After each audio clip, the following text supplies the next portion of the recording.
Dios les bendiga, gusto saludarles. Vamos a continuar con nuestro curso Nuevo Testamento 1 y entonces vamos a entrar en la clase correspondiente a esta semana, esta cuarta semana de nuestro curso. El tema que tenemos para continuar es Introducción a la crítica literaria y textual del Nuevo Testamento.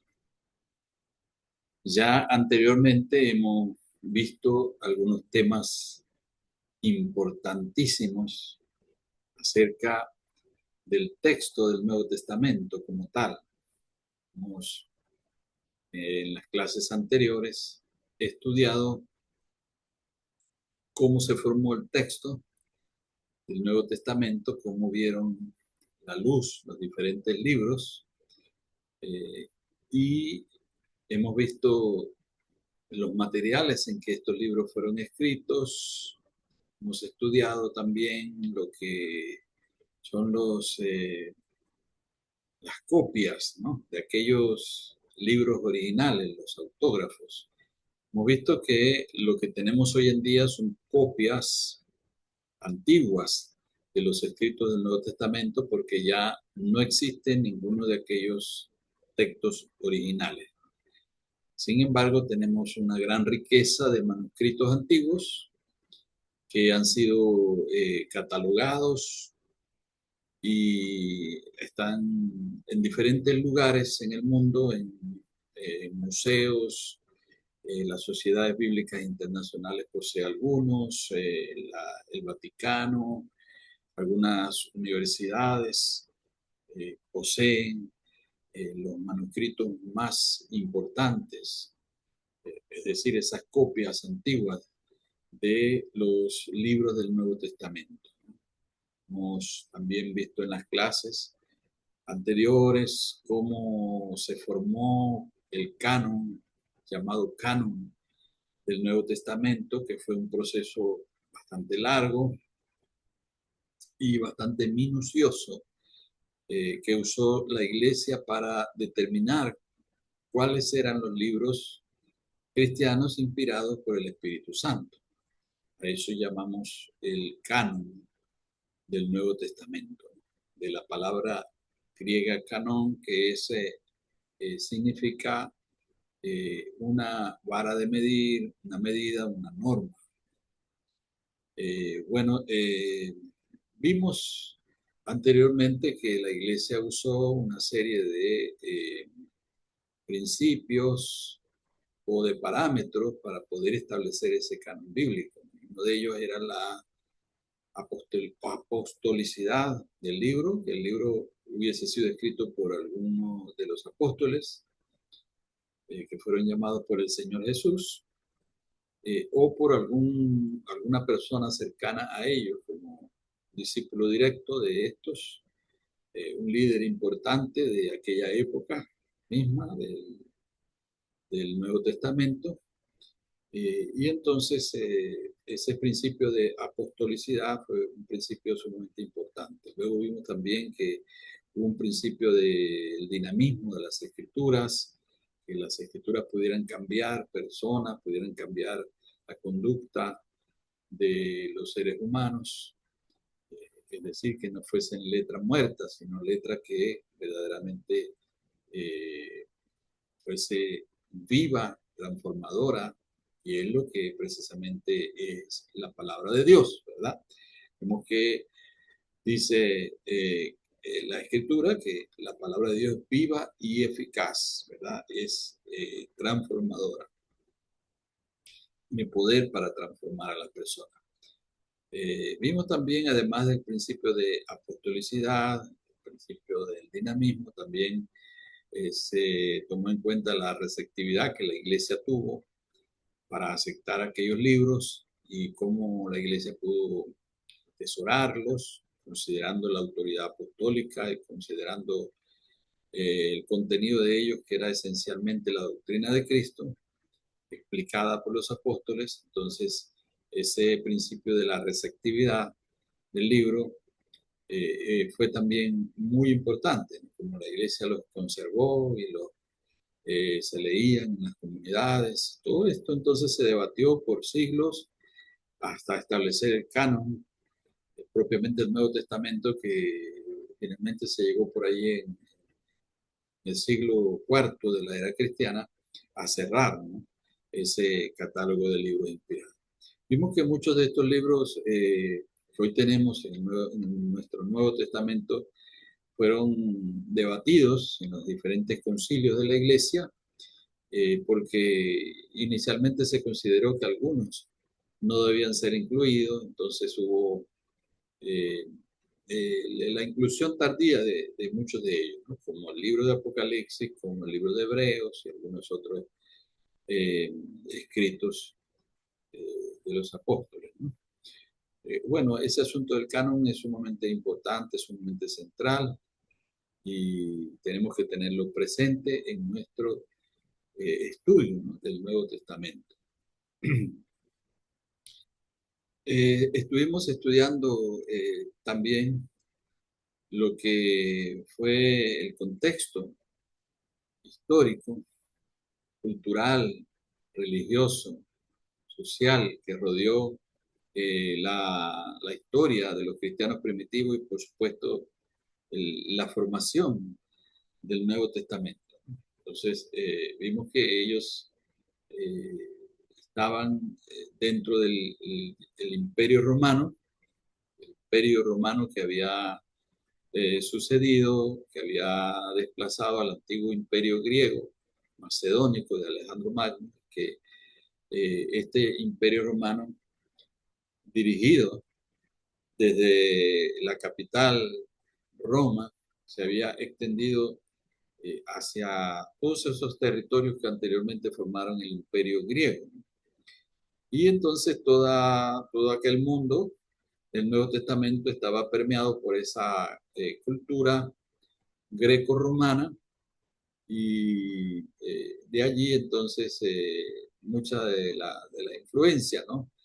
De esa cultura greco-romana también en los escritos del Nuevo Testamento, porque fue la filosofía griega y romana de aquella época, fue una gran influencia también, ejerció una gran influencia en muchos de los escritores del Nuevo Testamento, ¿no? La cultura, la cultura judía principalmente, ¿no? Que esa cultura y ese pensamiento y esa tradición judía modeló también el pensamiento de muchos de los escritores judíos de los libros del Nuevo Testamento. Entonces se ve allí la gran influencia de esas tradiciones religiosas judías, ¿no? Toda ese, esa recopilación que los escritores judíos del Nuevo Testamento hacen de tantos textos del Antiguo Testamento y cómo los explican, ¿no? Muchas veces a la luz de las tradiciones judías, simplemente, y a veces con mucho apego, ¿no? Al judaísmo que ellos habían heredado. Nosotros estudiamos también, recuerden, lo que dentro de ese pensamiento religioso, ese mundo religioso, vimos lo que fue el templo judío, el sacerdocio del judaísmo, cómo desde el templo de Jerusalén se dirigía todo el sistema religioso judío, ¿no? Y cómo también había un Sanedrín, un cuerpo legislativo de los personajes importantes, sacerdotes, presidido por el sumo sacerdote, que dirigía todo el culto judío y todo el devenir del judaísmo, ¿no? En aquel mundo. Recordemos que también, además del templo de Jerusalén, habían lo que eran las sinagogas, que eran pequeños lugares de culto o casas de culto que se se fundaban en las diferentes ciudades, tanto en territorio judío como en los territorios pues, griegos y romanos, donde se asentaban los judíos, o se habían asentado los judíos de la llamada diáspora, ¿no? La expansión de los judíos que ya esa diáspora venía desde eh, finales de la época del Antiguo Testamento, toda esta guerra de los macabeos y este asunto de también las guerras internas dentro del imperio griego, todo eso había forzado un desplazamiento de los judíos. Y luego vemos también la diáspora cristiana, donde los cristianos fueron esparcidos por diferentes lugares porque fueron perseguidos tanto por el judaísmo como por el imperio romano. Entonces, nuestro Nuevo Testamento se formó en todo ese cúmulo, ¿no?, de tensiones y de culturas coexistentes, ¿verdad? Tanto la cultura judía como la griega y la romana, todas esas culturas convergen entonces a dar forma, ¿no?, a muchas de las ideas, muchos de los pensamientos y las terminologías que encontramos en nuestro Nuevo Testamento, palabras griegas, palabras romanas, como por ejemplo el nombre de las monedas, a veces se usa el nombre griego, a veces el nombre romano, así mismo la ciudad de los personajes. Entonces, el Nuevo Testamento pues es muy rico, ¿no?, en significado, en diversidad de significados, diríamos.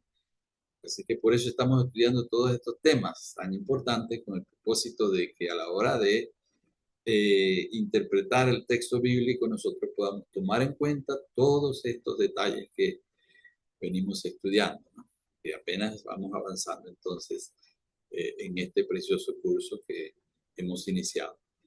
Entonces, bueno, esto para hacer una pequeña recapitulación, ¿no?, de los temas que hemos tratado. Claro, no es una, un recuento extenso ni completo de todo lo que hemos visto, pero más o menos las ideas principales.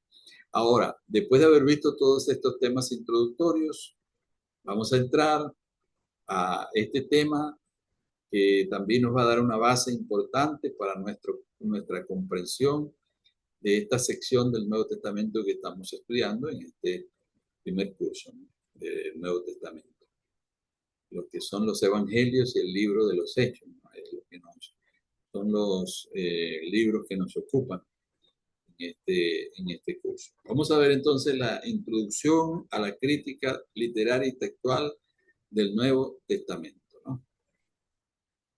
Y primeramente ver la definición y el panorama histórico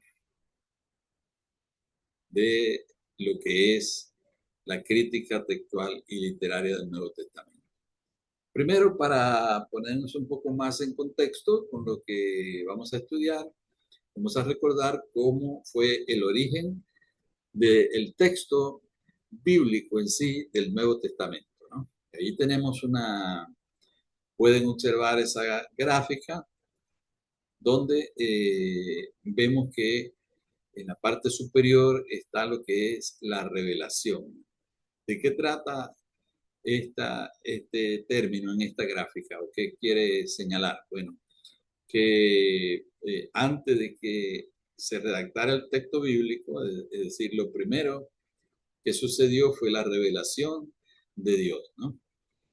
Dios se reveló de diferentes maneras, de diferentes formas, y así como lo dice el libro de Hebreos, ¿no?, en su prólogo, dice que Dios, habiendo hablado de muchas maneras, de muchas formas, en la antigüedad, pues ahora en los últimos tiempos nos ha hablado a través de su Hijo. Entonces Dios se manifestó en la historia de diferentes maneras y a través de diferentes personajes, ¿no? Y a través de la historia entonces Dios habló no solamente con palabras, sino también con portentos, con milagros, con intervenciones sobrenaturales en la historia, ¿no? No solamente en la historia del pueblo hebreo, sino también en la historia de las naciones, ¿no?, porque muchos reyes también de naciones paganas fueron impactados por la palabra de Dios y también fueron en alguna forma usados por Dios, ¿verdad?, para sus propósitos, para cumplir su propósito salvífico, ¿no? Dentro de la historia humana. Entonces, lo primero que sucedió fue la revelación, manifestación divina, el milagro, el hecho de que Dios se dio a conocer, ¿no? Y luego hubo una interpretación de parte de los seres humanos, de parte de las personas que formaron parte de esa manifestación divina o los que fueron receptores iniciales de aquella revelación de Dios.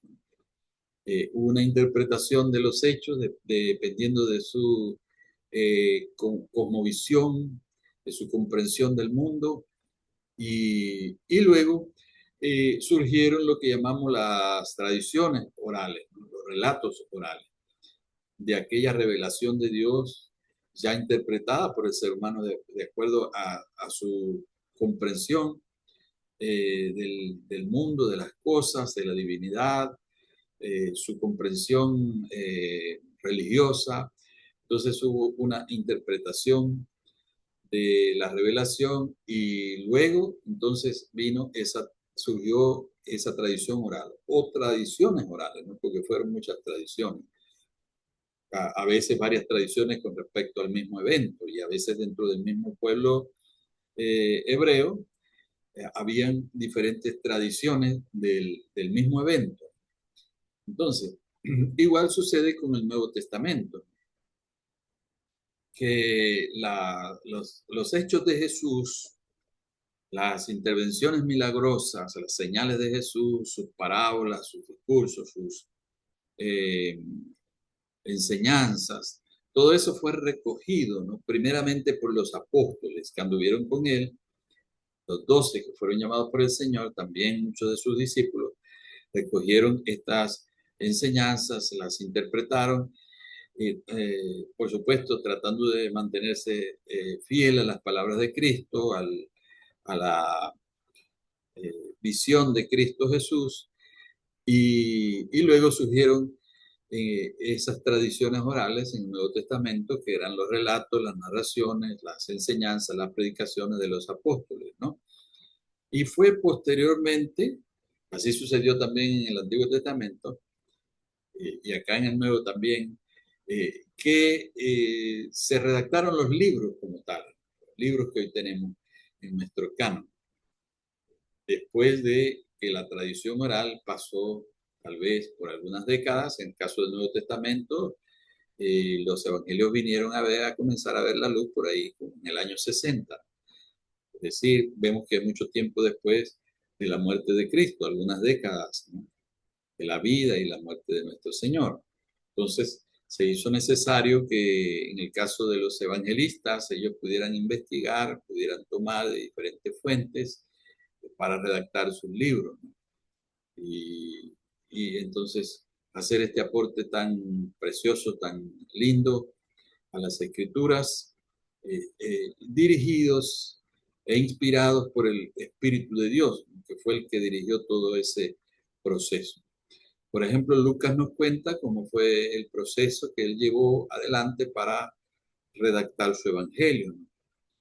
Como sabemos, él dirige su evangelio a un hombre, a un personaje importante llamado Teófilo, probablemente un político, una persona de alta sociedad, una persona letrada, que era tal vez un nuevo converso o alguien que estaba tratando de seguir el camino de Cristo, ¿no? Y de conocer más acerca del Evangelio. Entonces Lucas se toma la labor de escribir especialmente estos libros para él, ¿no? Tanto el Evangelio de Lucas como el libro de Hechos, ¿no? Las crónicas de lo que fue la historia de los cristianos primitivos. Ese personaje Teófilo, que su nombre significa amante de la sabiduría, ¿verdad? Este era un hombre cercano a Lucas, Lucas, el médico amado, que anduvo con Pablo en sus viajes, que fue el médico de cabecera del apóstol Pablo, un ayudante de Pablo en su ministerio, hombre letrado, hombre culto, muy de origen griego, más bien Lucas, y, pero muy preparado, ¿no? Escribe entonces su Evangelio de Lucas, a los griegos y vemos que él narra entonces el proceso. Dice que él investigó todas estas cosas que habían sucedido, las investigó minuciosamente, ordenadamente, trató entonces de poner todas las cosas en orden, dice Lucas, todos los eventos, todas las enseñanzas, los milagros. Eso él procuró poner en un orden cronológico, ¿no? Por supuesto, porque el Evangelio de Lucas y también el libro de Hechos se enmarca dentro de una categoría o un género que había en aquella época que era el de la biografía. Y así entonces eh, tenemos estos aportes tan importantes de Lucas que ahora nosotros podemos estudiar entonces en nuestro curso. Entonces, esta gráfica que vemos allí nos enseña cómo de la revelación se pasó finalmente a la redacción del texto, ¿no? Pero fue un proceso largo donde las historias fueron conservadas, pero también las historias recibieron algunas influencias de la llamada tradición, fueron conformadas inicialmente como tradición oral, ¿verdad? Así que eh, esto, para poner una base importante, el porqué de la crítica bíblica y qué es lo que hace la crítica bíblica eh, textual y literaria con las escrituras del Nuevo Testamento, ¿no? Entonces vayamos a continuar ahora definiendo lo que es la crítica bíblica en sí. Entonces, crítica bíblica viene de donde la palabra crítica viene del griego krinein, que significa juzgar, discernir. En cuanto a la crítica del texto del Nuevo Testamento, es un análisis que se hace, no es una desaprobación del texto mismo. Y por eso aquí vamos a mirar dos definiciones importantes, dos definiciones académicas, para que veamos que no es mala en sí la crítica bíblica, no es una censura ni una condena al texto en sí, sino una búsqueda de la verdad y una búsqueda de el texto más fidedigno, ¿no? Yendo entonces así, trabajando con los manuscritos antiguos y tratando de establecer el texto más fiel, ¿no? A lo que fue la realidad, ¿no? O la revelación de Dios.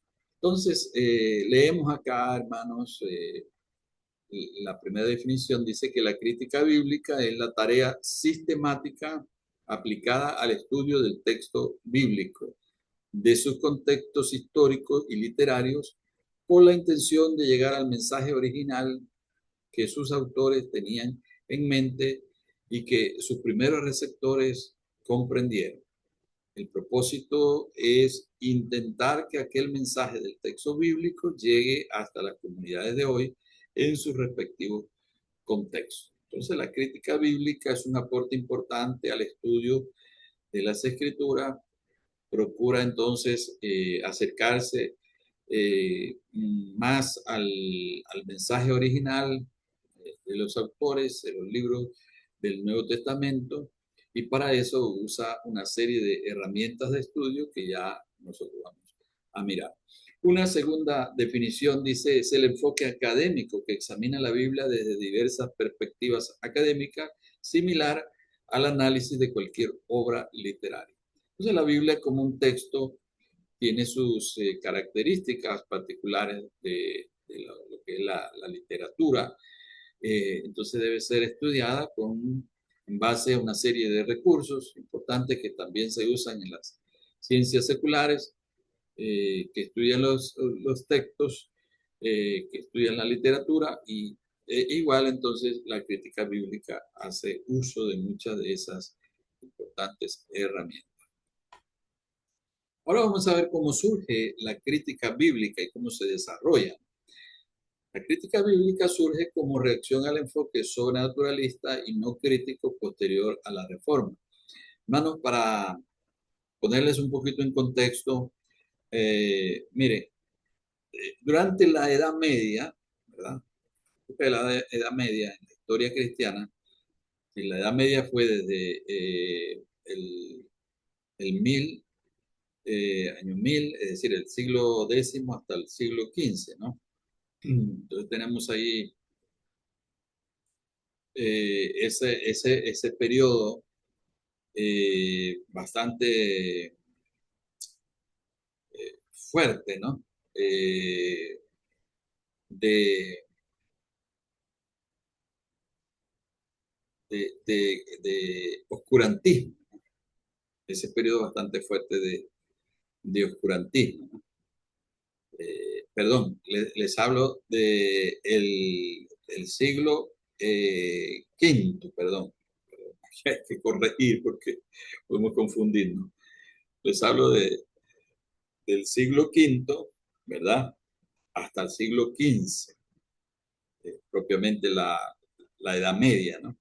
Entonces, estamos hablando de esa época llamada la Oscura, Edad Oscura, porque fue por allí, por el siglo quinto, que se comenzó a desarrollar el poder del papado, ¿no? Que se llama el papado medieval. Entonces, sigue desarrollándose ese poder del papado y ese establecimiento del sistema católico romano en adelante, ¿no? Hasta el siglo XV y luego siglo XVI sobreviene entonces la reforma, ¿no? Los movimientos reformadores. Así si nos establecemos bien cronológicamente, ¿no? Que no llegue a causarles confusión, un error de mi parte. Entonces, durante la Edad Media había una serie de mitos, ¿no? De supersticiones que se manejaban en cuanto a lo divino, a lo sagrado, lo sobrenatural.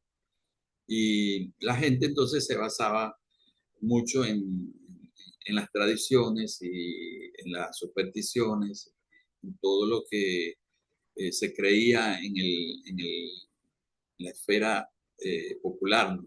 El campo popular. Entonces, la reforma, ¿verdad? Trajo un despertar, una vuelta a las escrituras y sacó, entonces, o quitó, hizo a un lado todas aquellas supersticiones, tradiciones y falsos conceptos que la gente tenía acerca de lo divino, de lo sagrado, ¿no? Entonces, allí hubo un cambio, ¿no? De aquellas tradiciones, de aquella forma de pensar quizás arcaica, anacrónica, obsoleta que había durante el tiempo de la Edad Media, ¿no? Pero la reforma también trajo, ¿verdad?, un encasillamiento en una forma de pensar que se conoce como el escolasticismo ortodoxo. ¿Por qué escolasticismo ortodoxo? Durante la Edad Media hubo una época que se llamó el escolasticismo, que la palabra escolasticismo viene de un término latín que se refiere a escuela. Entonces, hubo un tiempo pues en que se afirmó mucho la razón durante la Edad Media y se trató de interpretar la fe en diálogo con la razón, ¿no? Todo aquel movimiento que llevaron algunos padres de la iglesia y luego algunos llamados doctores, ¿no? Como eh, Tomás de Aquino, ¿no? Que fue eh, conocido como el doctor, ¿no? El doctor sagrado, el teólogo mayor e importante, ¿no? De ese sistema escolástico, y Tomás de Aquino escribió lo que fue la Summa Teológica, ¿no? O el compendio, el resumen de toda la teología, ¿no? Él estudió entonces los antiguos dogmas cristianos y los trabajó en base a la razón, en diálogo con la filosofía, y escribió esa obra tan importante que se conoce como la Summa Teológica, que es donde se sintetiza la doctrina católica, ¿no? Como tal. Entonces, sobrevino la reforma y una lucha contra aquellas tradiciones y aquellos dogmas, aquel encerramiento, ¿verdad?, del pensamiento, pero a su vez sobrevino este nuevo enfoque conocido como escolasticismo ortodoxo, ¿no? Es decir, una mezcla de aquel escolasticismo de Edad Media, pero ahora bajo un enfoque más correcto y más apegado al, al texto de las escrituras. Por eso se le llama escolasticismo ortodoxo. Pero fue un enfoque muy dado a el estudio de las escrituras a través de la razón, ¿no? Entonces, tenemos este enfoque en los siglos 17 y 18. Entonces, de allí entonces surge la crítica bíblica como una reacción a ese escolasticismo ortodoxo, ¿verdad? La crítica bíblica entonces es un nuevo enfoque o una forma diferente de estudiar la Biblia, ¿no? Ya no encasillado en el estudio atado a los dogmas, ¿verdad?, a las doctrinas ya establecidas, y atado a no salirse de esos credos antiguos, de esos credos que la iglesia fue formulando con el paso de los siglos, desde los primeros siglos de la historia cristiana, sino que ahora la crítica bíblica es un movimiento que surge con una mente más amplia, ¿no? En los estudiosos de las escrituras, una mente más abierta, y entonces y toma de algunas corrientes de esa época como el deísmo y el iluminismo, ¿verdad? Incorpora alguna de esas corrientes importantes del pensamiento eh, filosófico, y entonces surge lo que se conoce como el método histórico crítico. El método histórico crítico de estudio de las escrituras fue desarrollado en la Universidad de Tubinga en el siglo XIX. Es una universidad inicialmente católica, allí en Tubinga, en Alemania, inicialmente católica, y luego pues el advenimiento de la Reforma se hizo protestante, universidad, y allí surgió entonces esta escuela, ¿verdad?, científica de teólogos protestantes y católicos romanos, ¿verdad?, que formuló entonces el método histórico crítico, ¿verdad? Entonces ya vamos a ver en sí qué es el método histórico crítico, es lo que nos interesa. Solo ver los principales representantes de esa escuela teológica de allí de Tubinga. Tenemos a Ferdinand Christian Baur y a Johann Adam Moller. Los dos personajes entonces son los más destacados y los representantes de esta escuela exegética de Tubinga, Baur y Moller, para que tengamos un punto de referencia también en cuanto a los representantes de esta escuela histórico-crítica del estudio de las escrituras. Dentro de esta corriente de la crítica bíblica, entonces surgen varias vertientes, ¿no?, varias especializaciones. ¿Cómo se estudia entonces el texto bíblico y especialmente el texto, en este caso del Nuevo Testamento. Estamos nosotros para mirar los evangelios y el libro de los Hechos. Hay varias eh, ramas, varias vertientes o varias expresiones de la crítica bíblica. Una es la que estudia la fuente, la crítica de la fuente. Es el campo especializado en los estudios bíblicos que trata de determinar las fuentes que se utilizaron para elaborar la forma final del texto bíblico. Entonces aquí tenemos, por ejemplo, en el caso de los evangelios, que consideran que hay una fuente común que tuvieron, por ejemplo, los evangelios sinópticos. Sabemos que Mateo, Marcos y Lucas, los llamados sinópticos, son parecidos entre sí, tienen muchas cosas en común y pequeñas diferencias. Así que se piensa que hubo un documento o una fuente, ¿no? Única para los tres. Entonces la crítica bíblica formuló el asunto de la documento Q, ¿no? O esa letra Q viene de Kel, que es una palabra en alemán que significa fuente, ¿no? Entonces se habla de una fuente o un documento eh, único que fue el que originó los tres evangelios sinópticos, ¿no? Y entonces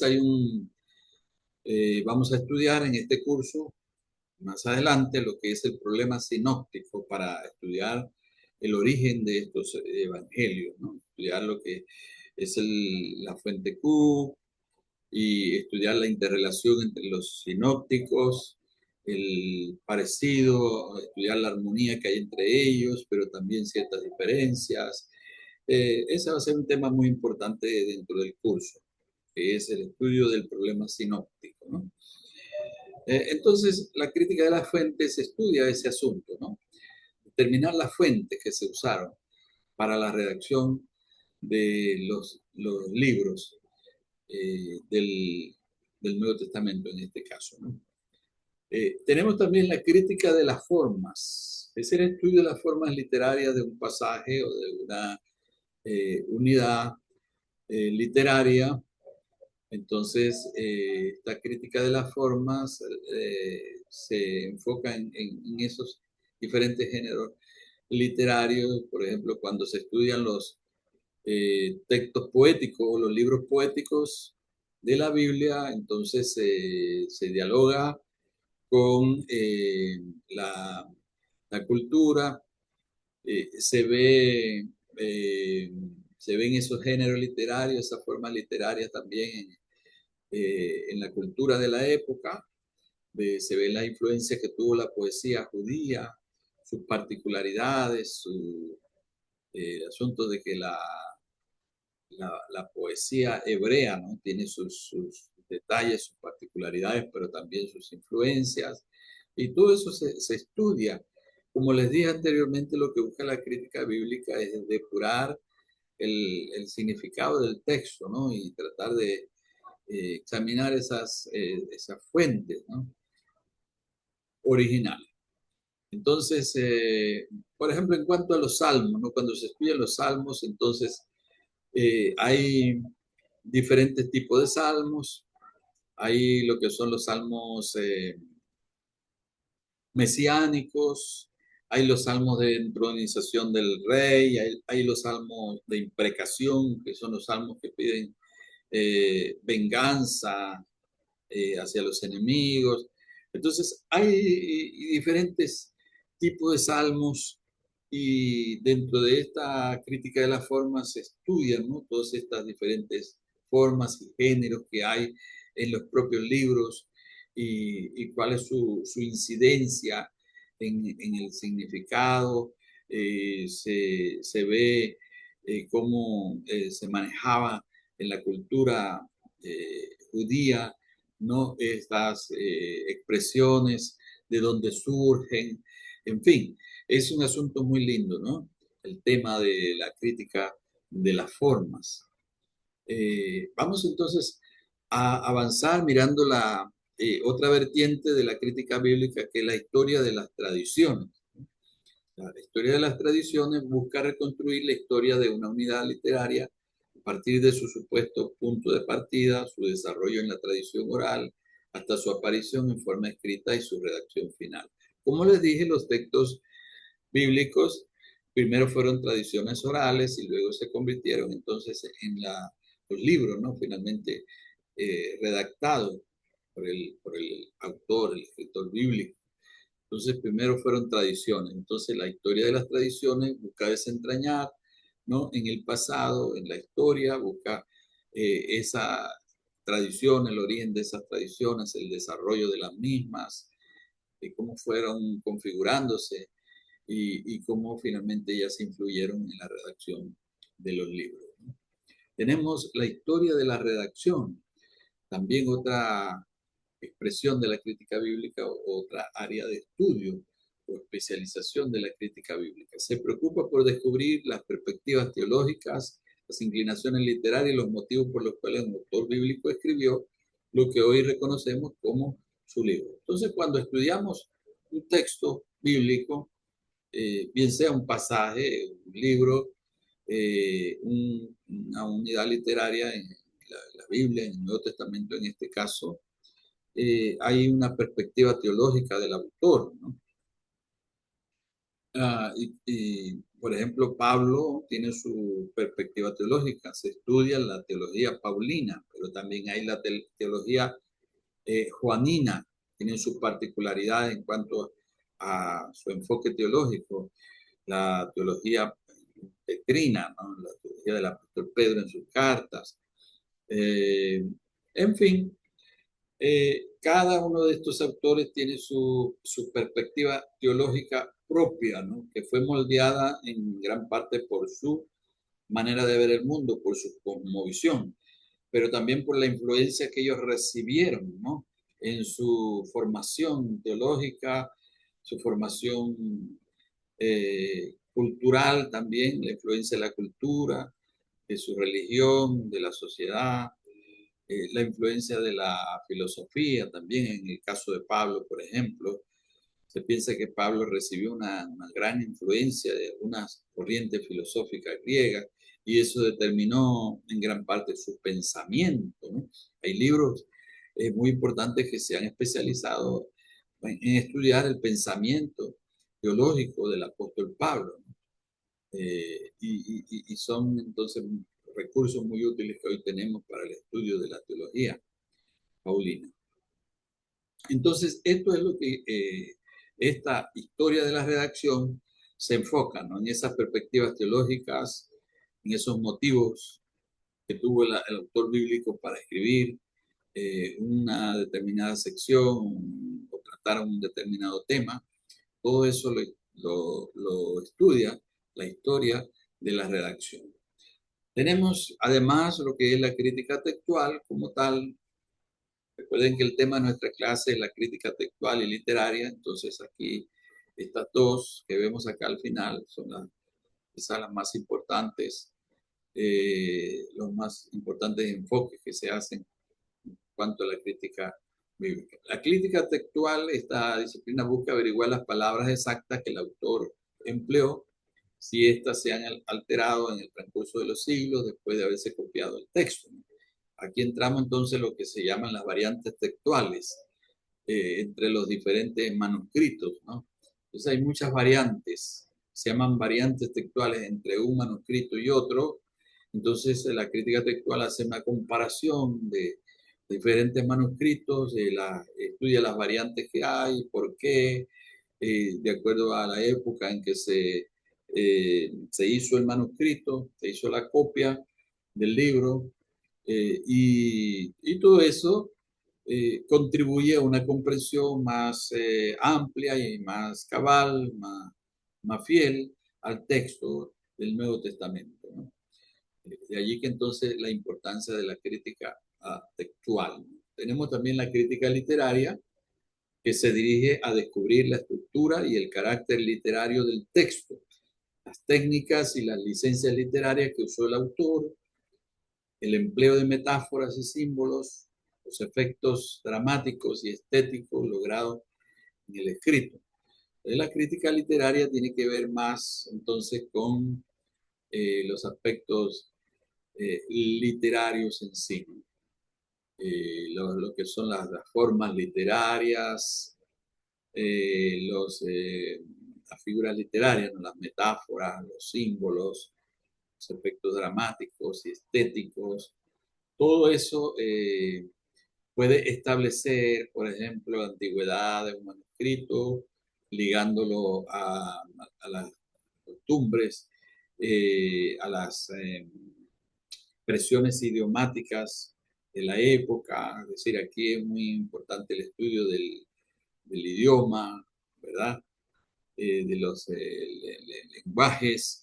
Y la crítica literaria entonces estudia todos esos aspectos y nos ayuda mucho entonces, ¿no? En cuanto a este rastreo, ¿no? De lo que son los manuscritos que son más apegados, ¿no? A lo que se piensa que sean los textos originales. Entonces, todo esto de la crítica bíblica ayuda también mucho al asunto de las traducciones bíblicas, ¿no? Eh, Como vemos, hermanos, hoy hay una cantidad de traducciones que se hacen a través de un arduo trabajo, ¿no? La gente que traduce las escrituras de los idiomas originales a nuestros lenguajes actuales, a nuestros idiomas, lo hacen a través de un proceso muy arduo. También necesitan mucha preparación, mucha técnica, muchos recursos, y la crítica bíblica entonces ha sido de gran ayuda en el establecimiento de muchos términos y en el uso del lenguaje. Entonces, ha ayudado mucho lo que es a hacer las versiones o las traducciones al lenguaje actual. Entonces, esta herramienta de la crítica bíblica indudablemente ha sido una ayuda muy importante en el estudio de las escrituras y lo seguirá siendo, ¿no? Así que por eso es tan importante el estudio de este tema dentro de nuestro curso, ¿no? Porque nos ayuda entonces a comprender mejor el texto bíblico, en este caso el texto del Nuevo Testamento, que es lo que estamos estudiando. Va a haber vamos a tener una próxima clase sobre este tema de la crítica bíblica, una segunda parte, para profundizar en algunos aspectos importantes acerca de este tema, para poder tener una comprensión más amplia acerca de este importante tema. Bueno, mis amados, Dios les bendiga. Hasta aquí la clase esta semana. Y nos vemos con el favor de Dios en nuestra siguiente clase.